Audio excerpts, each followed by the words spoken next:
হাট বসেছে শুক্রবারে, বক্সিগঞ্জের পদ্মা পারে। জিনিসপত্র গুছিয়ে নে, গ্রামের লোক বেচে কেনে। না না বন্ধুরা, একটু এই হাটটা দেখে আর প্রকৃতির এত সৌন্দর্য দেখে আমার সেই মনে হলো যে বাচ্চাবেলা একটু ফিরে যেতে ইচ্ছে করলো। তাই রবীন্দ্রনাথ ঠাকুরের হাট কবিতাটাও মনে পড়ে গেল সঙ্গে সঙ্গে, তাই তোমাদেরকে একটু শুনিয়ে দিলাম। আর দেখো, এটা বেঙ্গালুরুতে হাট বসে আমার জানা ছিল না, এই প্রথম আমি গেলাম হাটে।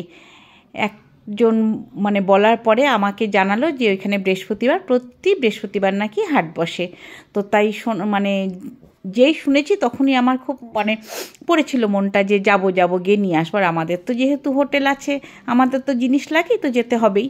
তো কি না নেই বন্ধুরা, তোমাদেরকে কি বলবো, সব কিছু পাওয়া যায়।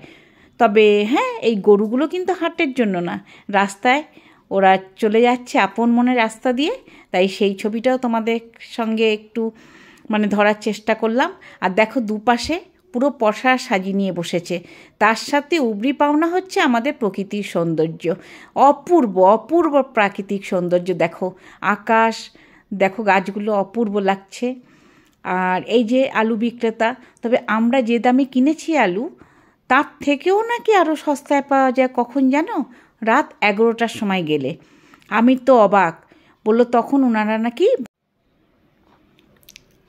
হ্যাঁ বন্ধুরা, রাত 11টার সময় নাকি মানে সব ওরা তখন বাড়ি ফিরে যায়, তখন সব কম দামে দিয়ে যায়, মানে আরও কম দাম। আমি তো অবাক হয়ে কি গেলাম যে এত কম দামে, তারপরেও কম দামে দিয়ে যায়।